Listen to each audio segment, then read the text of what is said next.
Alright, today's lesson is on editing. Editing your writing is actually one of the hardest things to do because it's really hard to edit your work when you're the one who's written it. So today I'm going to give you a few tips on how to better edit your work. Okay, so the things that we're going to cover in this lesson are the things to remember is when you're editing, do one thing at a time.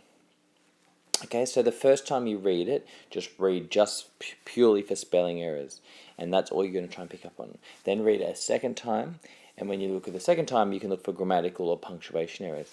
If you wanted to, you could even split this up into a second and third time, where the first time you're just looking for punctuation errors, and the next time you're trying to read over it to make sure the sentences sound right, and that you couldn't improve the sound of those sentences. And one of the key things to remember when you're editing your own work is to always read it out loud. This is a really important step, as when you're reading in your head, sometimes you skip over the mistakes because your brain just fixes the problems for you.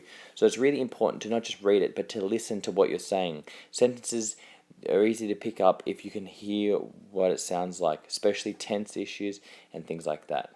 The other ones, like spelling errors, are really about identifying yourself. Okay, let's get into step one, which is identifying spelling errors. So the first thing you need to do is you need to find your work and you need to look for spelling errors. Now this could be for words that don't look right, homophones, and all that sort of things. If you have a word that you're not sure of, it's really good to just stop, maybe highlight it, and then go and get a dictionary or some other thing that would help you to try and look up that word to see if it is correct. Because as you get older, it's not up to the teacher's job to look after your writing to make sure that it's spelled correctly. It will be your decision.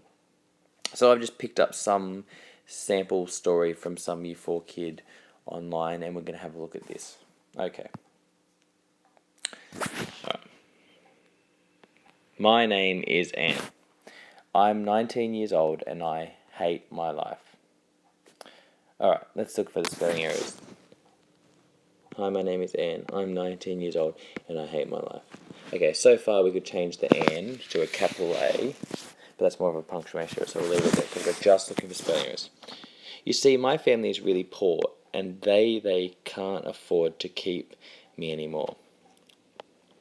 My mum wants me to go to work as a peasant, but my dream is to be a writer. I don't care what I write, I just love writing.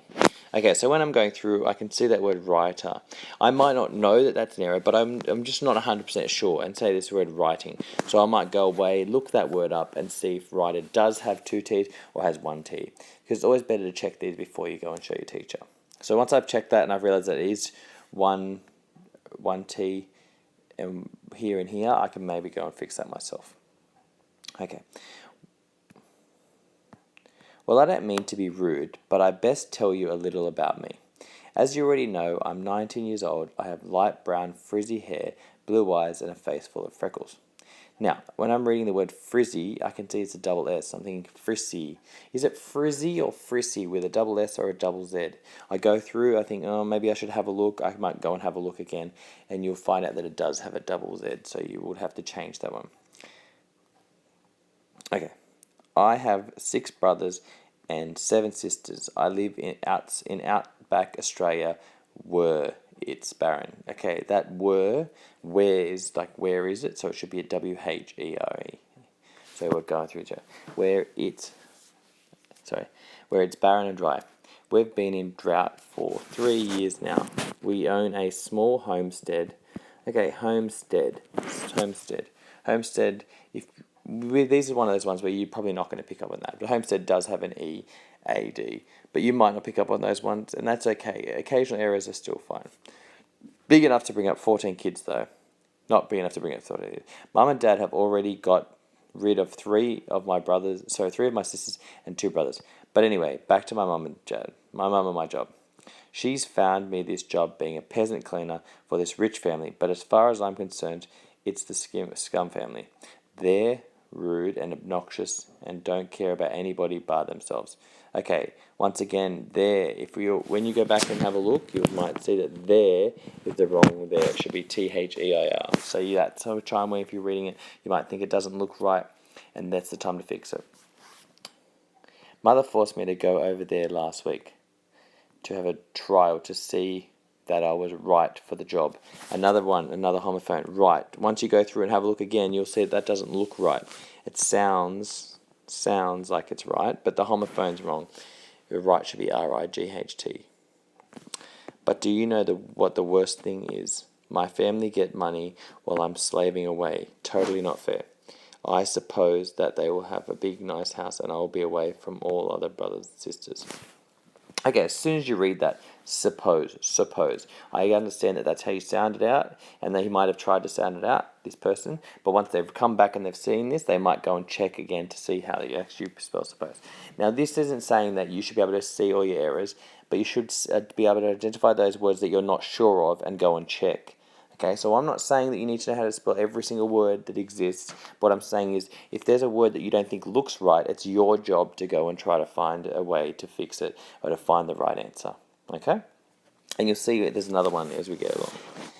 My other brothers and sisters. But know what I'm thinking, it's not that bad. It's awful. Okay, once again, awful. It looks right, it sounds right. Sorry, it sounds right, but you're using the right or, but you might be not sure that you use the right or, so you go and have a look and you'll see that it's AWFUL instead. I've made up my mind for once and for all. I'm running away and no one's going to stop me. Okay, so once you've done that, like I've said down here, use a dictionary if you don't know, circle the words you're not sure of, and go and find those words and see if you can find the correct spelling. Okay, so once you've done that, it should. So see, I probably shouldn't have fixed up the and, that comes under more of a punctuation here.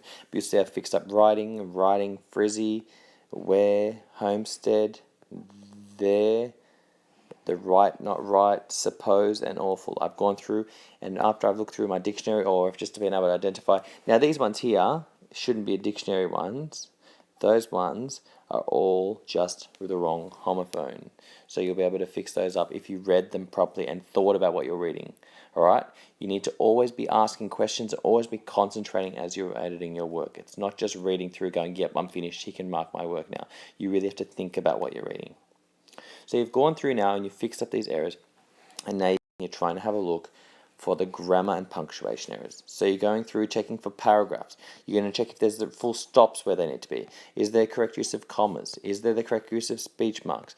Are there correct use of capital letters? Consistent tense throughout? And is it well set out? It's really, really big. Can it be improved?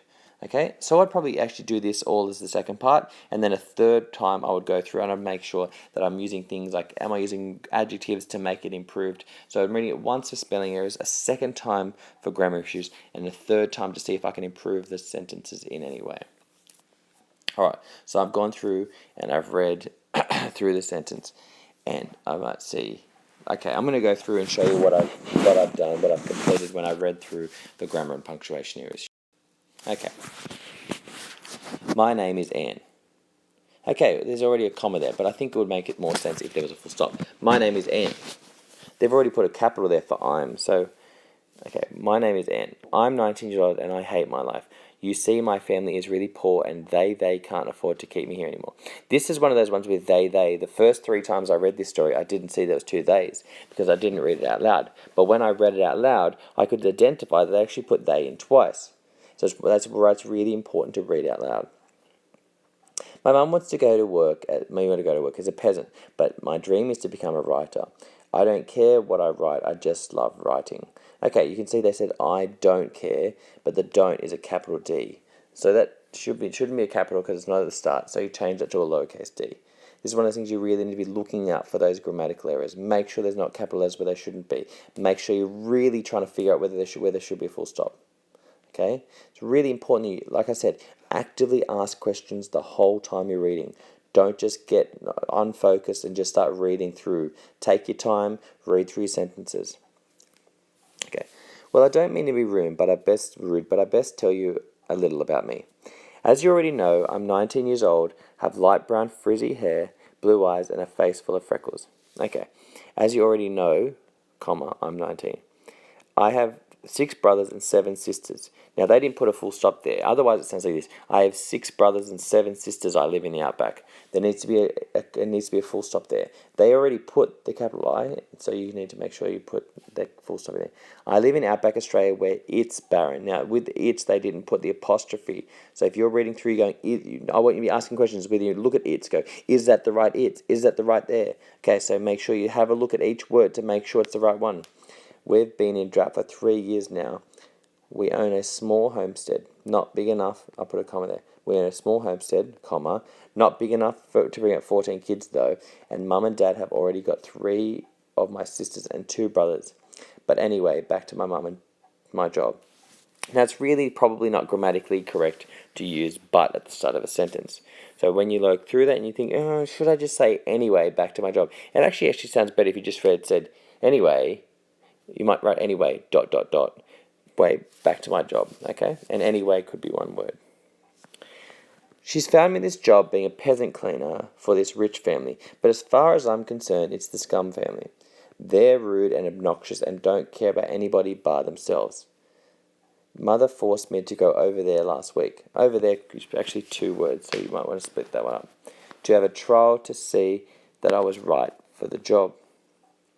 But do you know what the worst thing is? Okay, once again, they started the sentence with but. And what you'll see throughout the story is they've actually written but quite a lot. There is but there, and they put it there, and there's quite a few.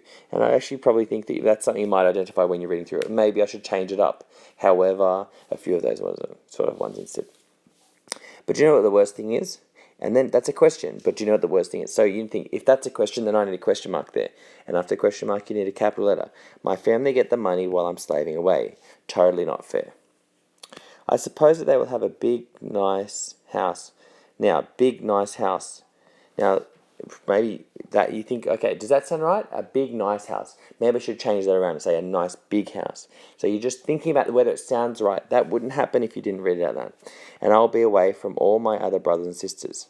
But know what I am thinking, it's not that bad. It's awful. Okay, I'm reading that sentence and I think to myself, wait, I need to read that sentence again. That doesn't make sense. I suppose that they have a nice big house and I will be away from all my brothers and sisters. So that sounds like it's pretty good. But know what I'm thinking, it's not that bad. It's awful. Okay, well, now that's a grammatical error. That's not just a punctuation issue. That's a sentence structure issue. And does it sound right? That sentence doesn't make sense. So I need to go back and I need to think, what was I trying to say, and trying to make it clearer for the audience. So I might say, I suppose I have a nice big house and I'll be away from all those, which sounds pretty good, but no, it's not that bad. It's awful. So you make sure you try to phrase the sentence so it's easier for you to understand. I've made up my mind for once and all. Oh, sorry, there's another it's. It's got an apostrophe. Anyway, and no one's going to stop me. Once again, probably don't need a full stop, or we don't use the word and. We don't like to start with a sentence and. So I've done through that, and I fixed all those errors up, and I've got my grammar issues and my punctuation issues and my spelling issues done. Then I might go through a third time, which I'm not going to do today. I might go through a third time and think to myself, is there metaphors in there? Is there similes in there? Is there personification? Do my sentences sound right in that way? So that's a third time. So first time you're going through for spelling, second time you're going through for grammar and punctuation, third time you're going ready to improve your sentences. All throughout that, you'll realize that you're starting to just break it down into smaller pieces, and your editing will be better. So before we go, remember, do one thing at a time. Always read out loud and actively ask questions, the whole way through. It's really, really important. Ask out loud and think about what you're reading. Think how you're going to make it better. Go and find a dictionary. Go and find things like that, okay? But that's what I want you to try and do. I'm going to leave you a writing piece to do as part of your activity where you're going to try to edit that work. But it's really important because at the moment you're quite good at editing someone else's work. You just need to work editing your own work, and that's what we're going to work on. All right. Thank you. Sorry if my voice sounded weird. I've been sick all week, so thanks. Bye.